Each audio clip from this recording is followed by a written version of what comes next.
Welcome to the Gallant Few Rangers podcast, who are proud to be sponsored by the Insurance Practice. The team at the Insurance Practice specialise in family protection and life insurance, and who better to look after you and your loved ones than fellow Rangers fans. Listeners of the Gallant Few will get a free protection review, so get in touch with the team at www.theinsurancepractice.co.uk or contact the Gallant Few for more information.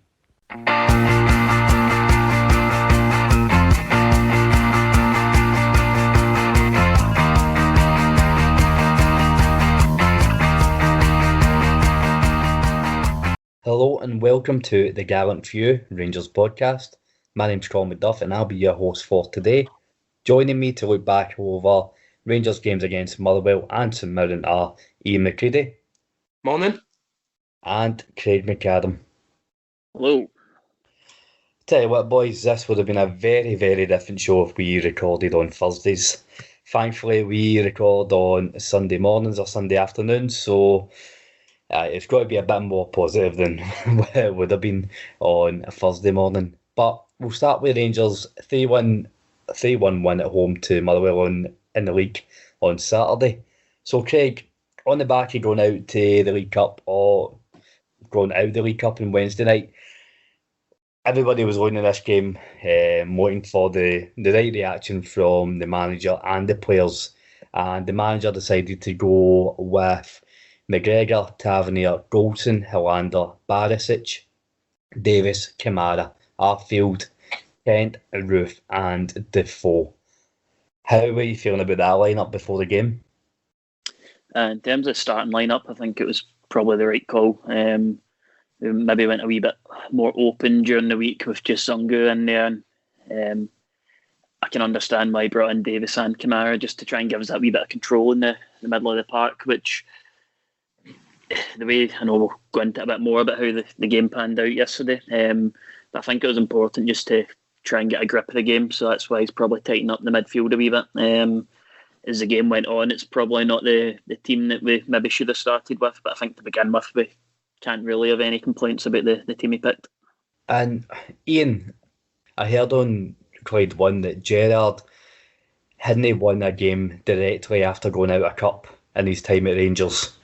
Every game after going out of the Cup, it'd either been a loss or defeat. But I'll be honest, the first 2-3 minutes, I thought we started really positively.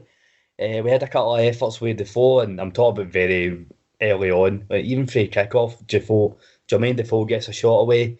First 2-3 minutes, I thought, right, this might be a Liverpool show here. What? Yeah, first, I heard that same stat, and it was crazy. And they were all home games as well. Yeah. So after I heard that, you're like, oh no, is it going to happen again? Particularly after 6 minutes, you're thinking, here we go again. But yeah, very bright start. Defoe's first thought every time he gets the ball is shoot, really, isn't it?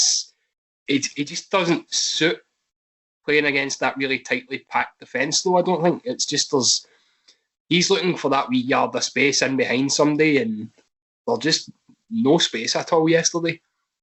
I think it was right to start him as well, because I think Itten had a poor game midweek against Mirren. I don't think he was holding the ball up as well as we've seen him do, and he wasn't bringing players in as well as he had. But then he's come on today. He's come on and had a good impact. So we'll stick with you since you mentioned the 6 minute mark. Ian, Motherwell get a throw in just outside the Rangers box, throws it to that big weapon Gallagher, who does we allow him to do keepy ups, and then the ball goes out to O'Donnell in the right hand side. And again, I mean, I'm not going to just piss and moan about this because it happened yesterday. I've been saying this for 2 or 3 weeks. We're slow to get out to the wide man. Barisic, he walks out. O'Donnell gets a low ball into the box, and Tavernier's man taps it in at the back post. We're now 1-0 down. This is such a poor goal we lose, eh? Yeah, and I'm wondering if the lack of a wide midfielder is the reason that we are struggling to get out to crosses, because defenders will naturally tuck in when there's a man near the goal. So Barisic gets drawn in by a man near the goal, and then O'Donnell's got a kind of free corner at the stadium. He picked that cross out, but Tavs fell asleep a wee bit and let his man, get round the back of him. Aye. It's something that we do need to address, and I don't know if that's maybe you don't want to change it too much where it hinders us going forward, but even if it is a case of the first 15-20 minutes of the game, Kent and Roof, they do a bit more tracking back, they try and feel their way into the game until we get a bit more comfortable. But that's something that, and I'm not going to press the alarm bells right now because we've not lost that very many goals, but the vast majority of goals that we have lost this season have came from the same passage of play out wide and one no quick enough to get to get out to that wide player.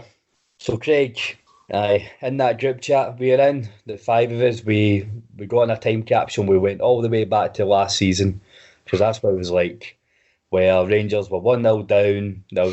We're playing against a team with 22 men in the box and we just pass it along that 18-yard line. This was a very, very tough first half to watch after the goal, wasn't it? Aye, just touching on what you said there about the goal that we conceded, and recently we have been conceding a bit more goals, which we can't really complain about because we've done so well not conceding goals for ages. You're always going to concede goals in football, but it does seem to be, thinking back to like the Liège game at Ibrox, up at Tannadice, and the goal yesterday as well. We've rightly been praised from the amount of times that it's been one fullback to the other fullback in an attacking sense. Borna puts the ball in and Tav's got a few goals, but the goals we're conceding now seems to be not stopping the cross on one side and then it's scored at the back post on the other side. So it's the same sort of goals we're conceding now. So that is slightly becoming a bit of a concern that we'll need to have a look at. But based once Motherwell are 1-0 up and they play a 5-5 fucking 0, that's not even a formation. That should be illegal. That'll get football stopped. Like we've seen plenty of teams come and park the bus, and we've seen 4-6-0s and false nines and all that stuff that you get talked about nowadays. But a 5-5-0, what the fuck is that? Yeah, two strikers are playing at fullback basically with Motherwell, and they're just sitting in, and it's frustrating, and it's difficult because you can't be too critical about the team when you're up against that, because it is just a wall of bodies in front of you. So it is just a case of you need to move the ball sharp and hopefully a wee 1-2, a wee bit of magic, or somebody doesn't track a runner. That's all you can really hope for, because no matter what you do, if you've got 10 players just standing right in front of you in a really tight space, it is difficult to find the gaps. But I was starting to think we've seen this game before, which the players deserve a lot of credit for, because we managed to overcome it and never gave up. And in the end, it's actually turned out to be a comfortable scoreline, which with whatever it was, 15 minutes to go, and we're still getting beat. That none of us would have predicted that. But I think the subs made a big impact. Aribo, Hadji, that's the type of games that you need players like that do have that wee bit of movement, that wee bit of skill that can unlock a defence. So it's sort of two ways of looking at it. Did we not play well enough for the majority of the game, which is probably true, but again, it's really difficult when it's just bodies in front of you. There was times as well the ball went into the box, the Motherwell players weren't even under pressure and they were still just booting it to fuck up the park. Like they had absolutely no interest at all trying to play their way out or anything. It was just kick the ball as far away from our goal as we possibly can and then hope for the best. But that's probably where we're seeing the difference between this season and last season, because if you think last season, if Morelos was out, we would have had Defoe up front, and if it wasn't really working for Defoe, you're probably looking at Greg Stewart coming on to try and change it. Whereas this season, with the two goal scorers, Ruth and Itten, we've added to the squad, Hadji coming on making an impact, Aribo coming on making an impact.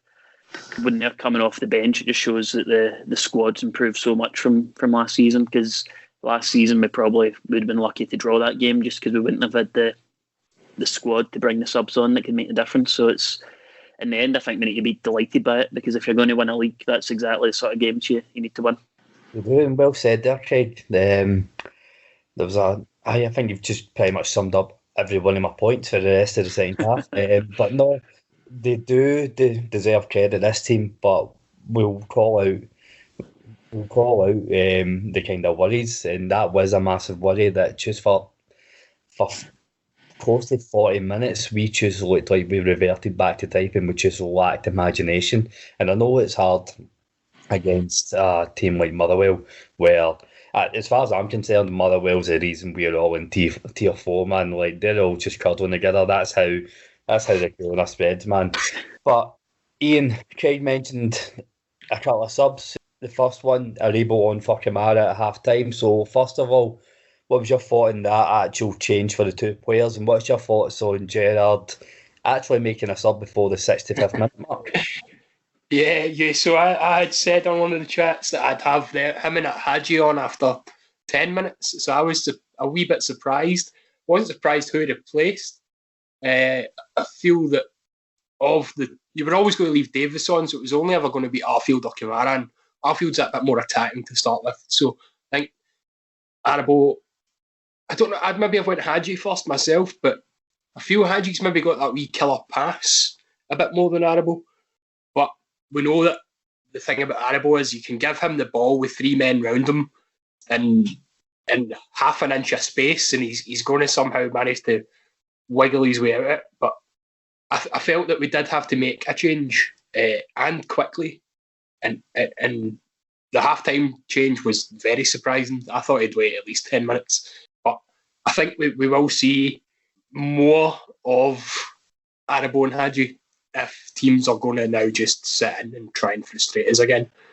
So we'll come on to Aribo for the two goals as well, but I thought Hadji had such an impact in the game as well when he came on, and he just looked at what Craig was saying there, Ian, about having something different in the squad.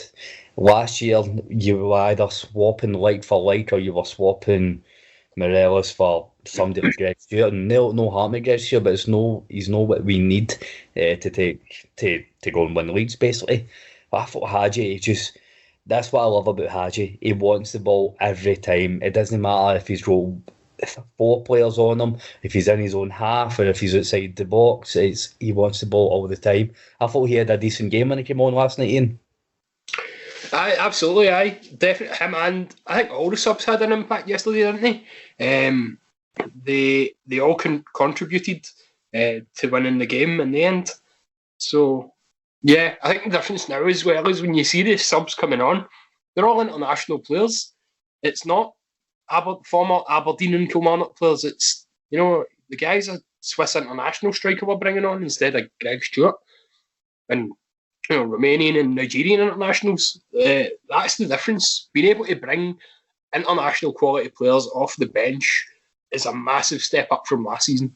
So, Craig, I think maybe the first 5-10 minutes of the second half, it looked still a bit cagey, but I thought Rangers started to become... They looked different. They looked as if they were starting to become more confident in themselves, and they were trying different things.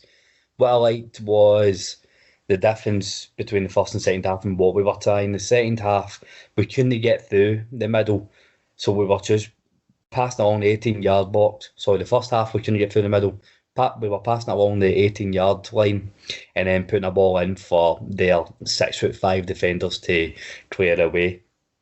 We were with Aribo and Hadji on. We were trying going through the middle. We were trying going over the top a couple of times. And then the goals eventually come for crosses, but we were shaking Motherwell. They had to think in the second half, which was excellent. Davis was unlucky with an offside goal. I think he was running in the hope that the keeper would save it, and then he was trying to get the rebound, but obviously it came off a Motherwell player, and he was miles offside. But the equalising goal actually came for a ball in for Tavernier. It was weird. I don't know if this is maybe why I like Ryan Kent so much, because his aerial ability is probably the same as mine. I've never headed the ball in my life. So this ball, he kind of turns away from it and it hits off his hip. But then he's quick enough to react to it, and he taps it back to the roof. He fires it into the roof of the net. One each with 17 minutes to go, and talk to me about that goal, and were you the same as me? At this point, I thought the Rangers are going to go and win this. Aye, I think as the second half was going on, and Motherwell were getting deeper and deeper. They just look like where the positions that Goldson and Hollander were playing. Like that's in a normal game, that's where your midfield's playing. They were like 15 yards into the Motherwell half. They were pushed so high up, and it just meant Motherwell getting deeper and deeper. And when that happens, Motherwell can only really hope for two things: either their keeper having the game of his life, or Rangers having just a complete nightmare and not being able to get shots away. Because it's easy to maybe hold out and do that for a half or 60 minutes, but to do it for a full 90 minutes, you need a bit of luck in your side to get away with it. But Kent he's not playing badly. He's just not playing as good as what he was at the start of the season. And even when you're not getting him at his attacking best, he still puts in a brilliant shift. He covers the fullbacks. I don't know how much distance he covers in a game, but I'd imagine it'll be good stats that he produces as well. And then he's always got that wee moment that he can just make something happen. Like Roof's goal, it was just a wee flick of his foot to pick Roof out, but it's easy for him to. Another player might not have done that. Like, it looks easy the way that Kent's done it, but another player, when he's gone up for the ball, might then switch off and they turn away and they're not looking for where the ball's landed. So he's always worthwhile having in the team, even if he's not at his absolute best, which he has been at the start of the season. And then Roof, that's just quality, isn't it? That's just that goal scoring ability. The ball falls, and because the ball's a wee bit behind him and he's slightly wide of the goal, so it's not as if it's just a tap in. He's done well to wrap his foot round it and smash it in. So good goal, and thank fuck it came, because I was shiting myself. I know it's all fine and well me saying this now that after the goal went in, that I felt Rangers were going to go in and win it, but up until the goal went in, I was ordering my barriers online, ready to go and buy it. But what you said about Kent and Ruth there, I think that sums up the difference in what we have now. Even when it's not going our way and players aren't having a great game, they still contribute massively. So, for example, Kent, when he's not on fire, he still works very, very hard. There's not been a game this season where Kent hasn't covered a lot of ground and he's kept his shape and he does a lot off the ball running. And then he has that in his locker, just the one moment of magic. We know what we'll get for him, even if he isn't playing his best. The same way Roof didn't have a particularly great game, but he's a flair striker. He's prolific when we give him a chance. So even kind of like a bit like Defoe, even when he's not at his best, we know he'll take maybe 1 out of 3 chances. And so Ian, Roof had a very unlucky effort. No long after that, he was inches wide with his header, but Rangers take the lead in the 83rd minute. And what we were talking about with Aribo, he needs to get a lot of credit for this goal. He gets the ball kind of out wide and right, and he works his way into the box, and he's just got such quick feet. He's so clever with it, and he gets to the byline, wins the corner, then it's an excellent ball in for Tavernier. Kind of goes into the middle of the box from the corner and bounces to Itten at the back post with a 3-yard header, but he's 3 yards or 30 yards. He still has to get in target, still has to compose himself. 2-1 up. I was going off my nut at this goal, mate. I'm sure you were as well. Absolutely, and I think it's just having that big man striker just in the box now, just to do that. That's what he's there for, isn't it? Just be in the 6-yard box, just looking for headers like that. It makes a big difference, I think. And I think was Motherwell, his second goal as well, was just like a wee 3-yard tap in, wasn't it? So that's exactly what we need. We need our strikers right in. Like, what, our 3 goals today came from inside the 6-yard box, didn't they? Like, that's exactly what we need. Like, strikers who are capable of putting the ball in for 3 yards out. Because how many times do we have the ball in that situation? I mean, Morelos has probably missed a few this season, taking heavy touches or blasting it as hard as he can rather than a bit of finesse. But yeah, good, brilliant work by Arabo. It's like we said, like he's brilliant in wee tight spaces, and it's just really hard to get the ball off of. Like no matter how much or no matter how little space he has, he's always able to drag it back or poke it through the legs or something. He's brilliant.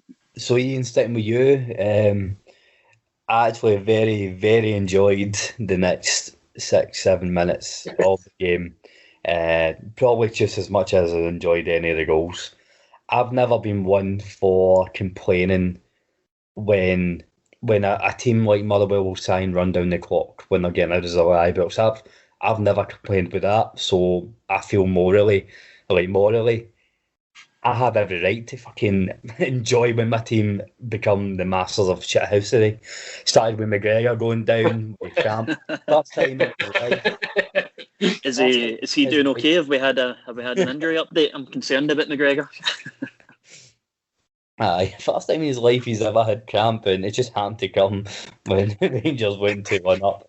And there was maybe 2-3 minutes when we were up in the left-hand corner in Motherwell's end, and it was just Arabo and Itten doing so well, keeping it in that, and Hadji as well, just constantly kicking the ball off the Motherwell player. Ian, that's game management. We've spoken a lot about game management this year about this team. They are good at it now. They're very comfortable with it. Yeah, I think as soon as the Etienne goal went in, Zungu was called for as well, wasn't he? Like right away, as soon as that goal goes in, Motherwell are going to open up a wee bit, and so that for me that was the start of the game management, getting that midfielder on, or holding or ball winning midfielder back on the park, and then the 3 or 4 minutes in that corner, like you say, just winning throw-ins and corners, just kicking it off the Motherwell player. That's the lessons we've learned from Benfica, I think, to not go chasing goals, although one does come. Just keep the ball as far away from our goal as possible, rather than trying to score. Yeah, and Craig, the third goal actually comes from when we were taking the piss out of them up in their own half. Arabo, the ball breaks, Arabo takes it into the box again, and Ian, there's you got me saying Arabo. I always call him Aribo, and I've started calling him Arabo because I'm listening to you. Big Joe. Arabo rhymes with Haribo. Right. Big Joe takes the ball into the box, and again, he's quick feet. He plays it into Itten, who gets the shot away, but it kind of deflects off the defender, breaks to Kemar Roof, who fires at the top bin again. And I'll let you talk about Arabo and Roof, but the one point I want to say about Kemar Roof is the balls to put in the top bin for the 5-6 yards out. How many strikers do just try and get that on target? He put it with such power into the top bin, and that just sums up how he's a different class of striker. Aye, are we going with Itten or Eaton since we're on pronunciation? Dead. Aye, big Seddy bear. What was it? Gerald Seds? Gerald was calling him. Seddy, was it? Seddy. Aye, but we done well there, because I think, was it 4 minutes added on, and probably 3.5 minutes of that it was Aribo, Hadji, Itten just keeping the ball in that corner, getting the throw-ins, winning the ball back, just killing time, which we don't need to be proud. We don't need to think, oh, it's Motherwell at home, we need to keep attacking and open up and go for it. We just need to win games of football. So if that means pissing away 4 minutes at a time, that's absolutely fine with me. But then once that breaks on, then that's when you see the opportunity to go and hurt them. And we've seen up at Ross County, Itten was doing similar, had the ball in the corner and closed it down and got in the box. So it's just been clever to see the time out of the game management, but if the opportunity's there, then I go for a goal. So they've done really well. And again, Roof's he's a classy finisher. There's no doubt about it. He's going to score loads of goals. He probably got off to a bit of a slow start because he had a few injuries. Otherwise, he'd been a lot more goals. It's good as well having him on the right, because he becomes another centre forward basically, because he's got no interest in sticking out wide or that sort of thing. He'll get into the box and try and score you goals, which you need goals in your team if you're going to win games and ultimately win leagues. So delighted to see that one go in, and it actually in the end makes it a pretty comfortable scoreline, which definitely doesn't tell the story of the game.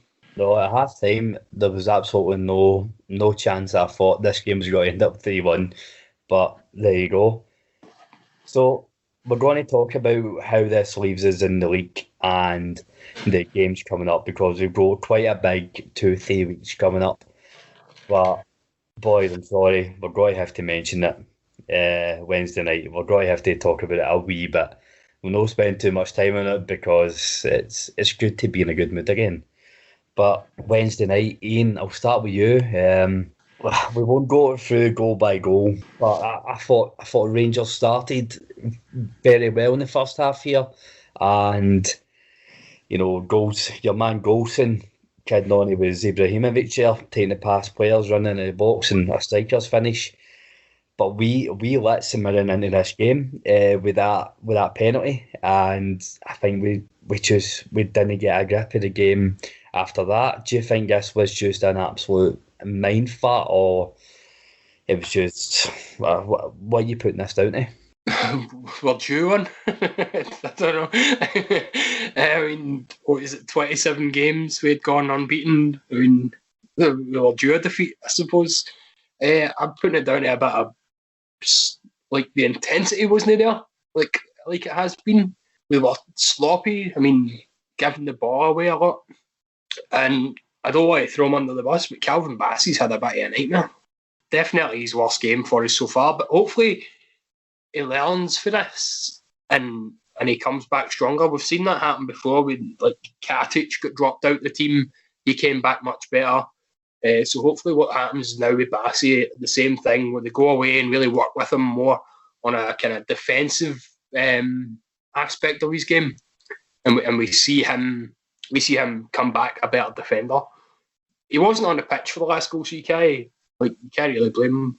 But I think Balogun going off as well at the end had a big impact, because having that extra centre half in the box would have been a big help at that corner, wouldn't it? It would have been it is a tough one. I agree with you. I don't want to criticise Bassey too much, but I don't want to give him a bye, because I see Bassey as a first team player. He's young, and we need to remember that. But we've praised him that if Borna Barisic was out injured or dropped for whatever reason, none of us would have any qualms with Bassey coming in any games, and none of us had any issue with Bassey starting before the game. So it's not about just kicking him when he's down, it's about treating him like a first team player, and he is expected. I'm still a massive fan of him, and I'm a massive fan of him in that bucket hat. That's what I'm going to spend my Christmas money on, getting myself a crystal bucket hat. Just wish I was able to grow the dreadlocks as well, but that's for another podcast. So I went on a tangent there. But no, we need to, he will be treated like a first team player, and I think he will bounce back to it. It's not going to be a case that we'll never see him again, like Umar Sadiq, because I think he's earned that trust with Gerrard now, that he will get his chance again. Craig, we didn't create too much either at the other end, so we were sloppy at the back, and I even think some of our passing out for defence was terrible, but there wasn't too much creativity. We praised Big Said for his goal against Motherwell, and he's done all right when he came on the last few times. I didn't think he had a great game. I thought we missed Morelos massively on Wednesday. We've been making lots of changes recently. Like every game we're making 4, 5, 6 different changes, which we can't really criticise because it's worked. We've gave everyone game time. We've not too many injuries, and we've been winning games of football, so we can't really criticise that. I just felt Wednesday night was maybe a few changes too far, and we just kind of lost that flow. Which, to be fair, we started fine, as we said. We got the goal, we were doing okay. It was just after that we kind of slacked off. And touching on Bassey, I don't know if he'd been told to play a bit more defensively, because normally we'd have Barisic bombing down the wing, and even the games that Bassey's played, he's been attack minded. But I can't think of him actually going forward once.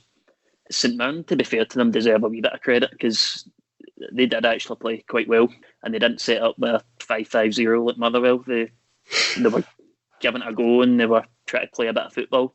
They know ultimately we'll have most of the ball, so they do need to set up tight, but when they got the ball back, they were trying to have an impact in the game rather than just booting it away.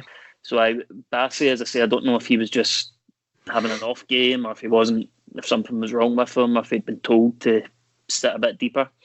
But it just kind of disrupted our flow because they were doubling up in Tav as well. So most of our good stuff comes from our fullbacks bombing forward. So I don't know if it was a combination of St Mirren doubling up in Tav and stopping him, and then Bassey not having a good game or going forward much. It just disrupted us, I think. We've got a run of league games coming up now, so hopefully we can get the team a wee bit more settled, and rather than making 4 or 5 changes, we're only making maybe 1 or 2 changes every game unless there's injuries or that sort of thing, and using the 5 subs a bit more. But I don't know what was wrong on Wednesday. It just, because we started off fine, we were doing absolutely brilliant, and then it just all went tits up really. So the only thing we can blame it on is Castore's retro kit. I don't see any other issue. I can get the fuck. Incidentally, did you see, I think, was it Zungu reshared the Rangers Instagram post, and somebody commented underneath it, just like, oh, bad memories, that top to jinx, and Zungu was just like, we need to move on, and then that kind of stern smiley face, they kind of like, I'm annoyed at you, so Zungu doesn't take any shit. But no. To be fair, it's a nice kit. It's just a shame we can never wear it again. Yeah, one for the archives. But there's no getting away from it. That was our biggest chance at, like, out with the League Cup final. That was our biggest chance at winning a major trophy in like 9 years. So we were right to question, like, is this a mentality thing with this team? And the big question for me was how they reacted on Saturday. How they reacted against Motherwell on Saturday was got to be everything they need to know, everything we need to know about this team, whether it was a one-off or whether we are just got to capitulate again. Me personally, I think after seeing us, like, I'm quite annoyed at how shaky we started and how, I don't know, how kind of devoid of ideas we looked in the first half when we went 1-0 down, but they grew a set of balls and they dug in and they tried different things, Ian. So I'm delighted how they bounced back, and I don't want to jinx it, but I'm not putting that Wednesday night down to a mentality thing. I think Craig's right, it was just one of these nights where we're having an off night. What do you think? Yeah, as I say, I think it's a bit down to our due one as well. Like, when you can't just go, like, we're not that good that we can just go through seasons unbeaten. So yeah, the Motherwell, after hearing the stat about the cup game as well, not having won one after we've gone out or lost the final, to go behind and have the mental strength to come back and go on and win that game against a team who just weren't prepared to play football at all, says to me that there's definitely been a mental shift, that we've been able to bounce straight back from a defeat. Plus, that during the game where we've done that, we've had to come from behind against, as I said, a team who just weren't interested in playing at all. So this leaves us 16 points ahead of Celtic, having played 3 games more, and we know Celtic are in the cup final later on today. Time of recording, it's midday on Sunday, but that game, as far as I'm concerned, it doesn't matter what way it goes. I'd always like to see Celtic not win a cup, but in terms of how this affects Rangers season, it's all down to what we do. So we've got midweek weekend for the next couple of weeks, and Craig, I think you're right. I think I'd like to see a fairly settled team for these next 4 games and get them to go and empty it, and then once we've got, I think it's maybe the second week of January, we've got a midweek break, and then we can maybe start to rotate a bit more. But 16 points is 16 points, Ian. That's I know they've got games in hand, but yeah, like, points in the board are better. Oh, definitely. I think the second week in January they say it's a break. Is that not a Scottish Cup? Is that a Scottish Cup? It generally is, isn't it? After Christmas. I don't know if that's still the case this season, but I mean, there's I'm sure that's the weekend, but we've got a few midweek breaks. All right, no worries. 16 points on the board. You're never going to not want the points on the board, are you? Like, there's a chance, like, if we both win all our games, it's 19 points, isn't it? At one point, because they play after us. They say that doesn't affect them. It must affect you being 19 points behind us halfway through a season. I mean, it definitely has to have an effect on your mentality. Yeah, if you said to me at the start of the season, at one point you might be 19 points ahead of Celtic, I'd say, you're going to be committed, mate. Because you just did not see this coming. I did not expect us to be anywhere near as far in front as we are. And Craig, I think I don't want to dare think about May and jinx it, but I think if I was to give you a map of how this season went, a perfect scenario where we win the league, I always had in my head that Rangers would need to build up a lead of points early on, because I wouldn't fancy us in a neck and neck race like 2003 or 2005, for example, where it goes to the last couple of games. Because I think muscle memory would always kick in for the team who's won the league more often that time. So I'm glad we've got this league and it's all about maintaining it now. So looking ahead to the next game, how would you be setting up for St Johnstone away on Wednesday night, Craig?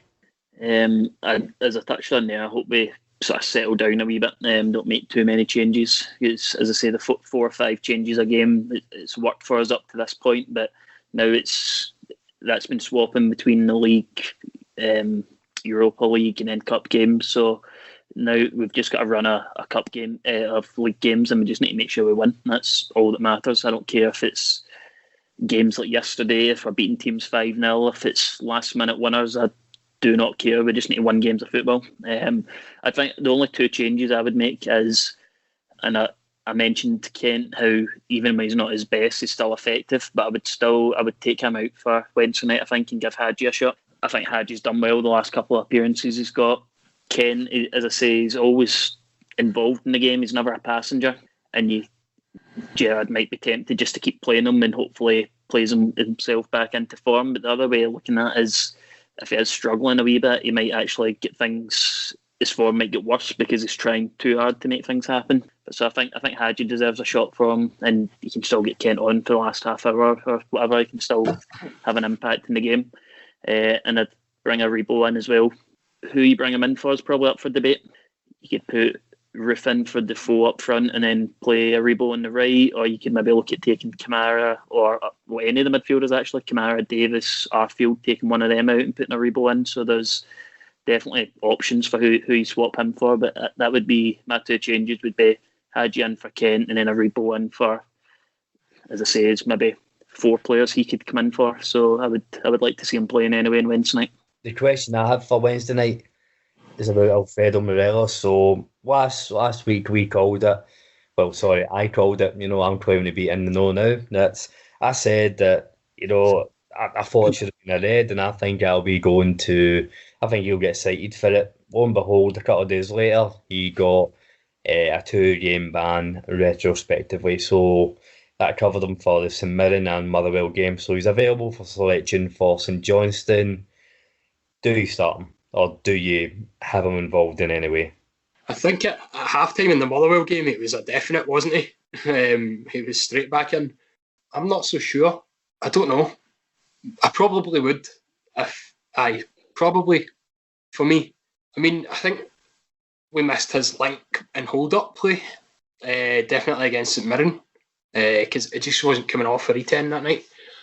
And although E10's came on and had an impact, and do you put him back in? Or I think a lot of it might depend on how the coaching staff think St Johnstone will set up. Will St Johnstone set up like Motherwell? I doubt it.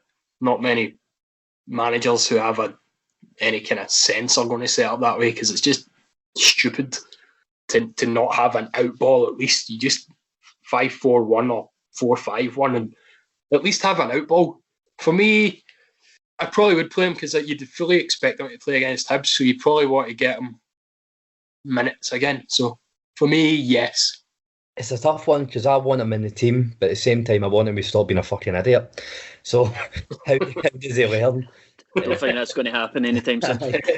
um, this has been the enigma with Alfredo Morelos for the last 2 3 years. He's just so important to how Rangers play, and he's on his, even though he's not been as headline grabbing, he's still for me the best striker in Scotland. Maybe Kemar Roof is maybe going to give him a wee nudge for that, but Morelos is just.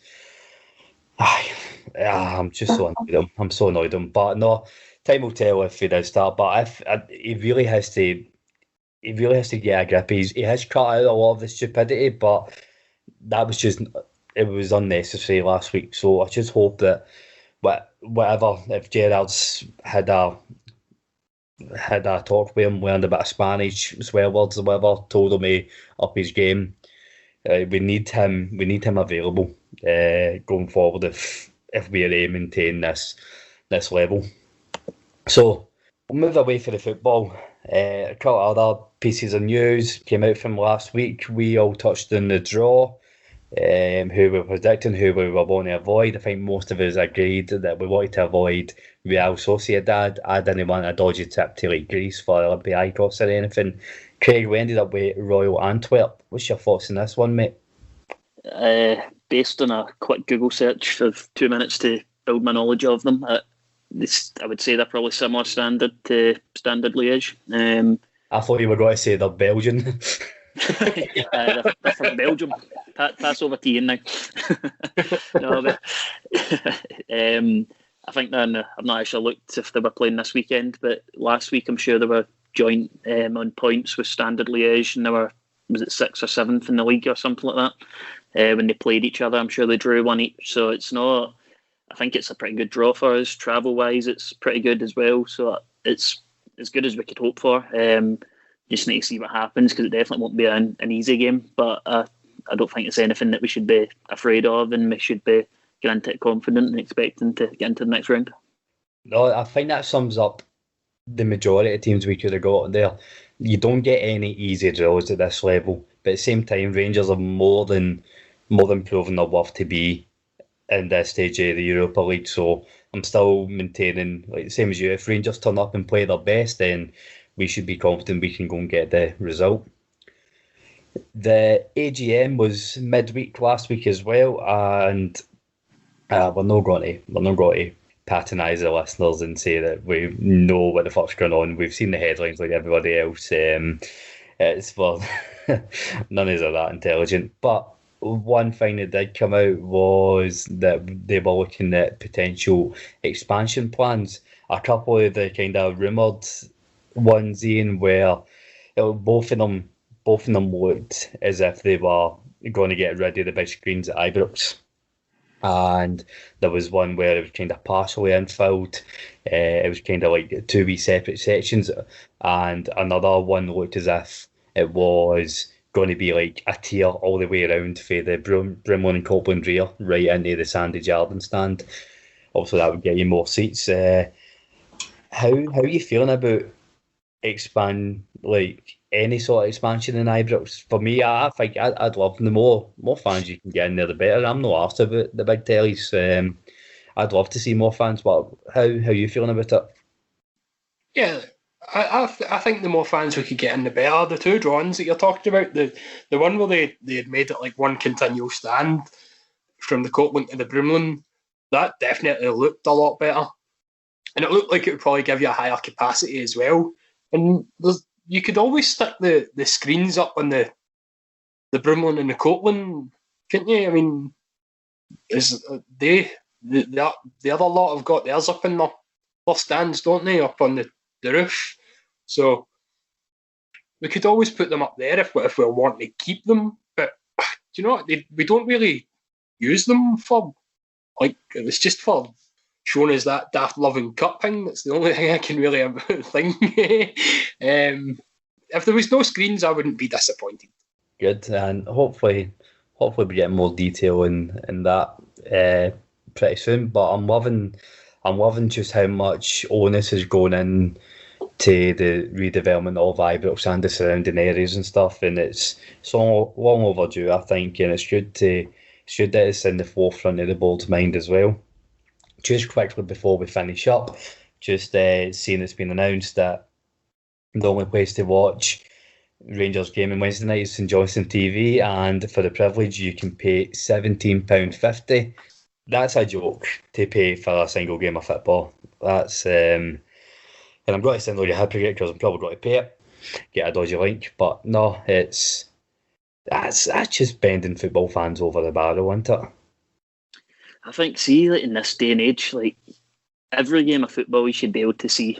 It's a joke that whoever Sky or BT decide what games of football people are allowed to watch. I understand it's if every game is on telly, then maybe the clubs that rely more on ticket sales rather than TV income might struggle, because if, for example, if there's two smaller teams in Scotland playing and there's a big English game in the telly, then maybe people will just think we'll stay in and watch that rather than going to the games. People are wanting to support their teams and they want to watch football. See, when you think of all the like Netflix and all that sort of stuff nowadays, I don't understand why there's not like a football network that you can go on and just watch. You pay one subscription to that and you can go on and see every game that you want to see. And you think things are on demand and all that sort of stuff nowadays. So I think it's something that needs to be looked at. You can understand, as I say, it's to keep people going to football matches and buying tickets rather than just sitting in the house for the easier option. But it's in the modern era, like you should be able to watch whatever game you want to watch, I think. You'll need to edit that bit out so he's not giving away that plan, and we need a business model for that football network. Get a wee patent for that. And then we buy Rangers and win the league every season for the foreseeable future. The Gallant view worldwide. This is the start of an empire. So, the last thing we're going to look at is Twitter Party of the Week. Your chance to tell the listeners what's the funniest thing you've seen, Rangers or football related, in telly or in social media. I'll kick it off, boys. I seen so when Rangers went out on Wednesday night to St Mirren, some Hibs fan tweeted, "Ha ha ha ha! Scotland's biggest club just go put the cup or whatever, something along the lines." And a lot of folk had the same idea and clicked on his profile picture, and is the two speckiest, scrawny, sweet guys you've ever seen, who looked like, see if the Proclaimers had AIDS and they were really ill, that's what the boys looked like. And so it's just it's the one I seen was from Greg Bruce on Twitter. He'd retweeted, there's a Proclaimers making a comeback tour. But every tweet underneath that is just a Proclaimers related joke. It's a very good thread. Go and have a look. Craig, do you have anything for us? I think I'm cheating a wee bit because this might have been the end of last week. I don't think it was from this week. But obviously James Bisgrove's announcing new commercial deals every day of the week. But he announced a new one with Lucozade. And our friend over in South Africa, Kotso Mashikwa, had a good comment for it. So Rangers announced new partnership with the energy drink Lucozade, and his comment was, "Itten can have Zongo's bottle. Zongo doesn't need energy drinks. That boy used to climb trees with his hands in his pockets."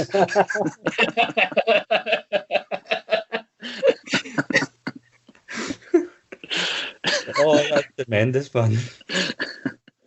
If we get this Gallant View Empire going, the first point of call is South Africa, because the part coming out of there. We could actually have a spin-off show just of South African comments, I think.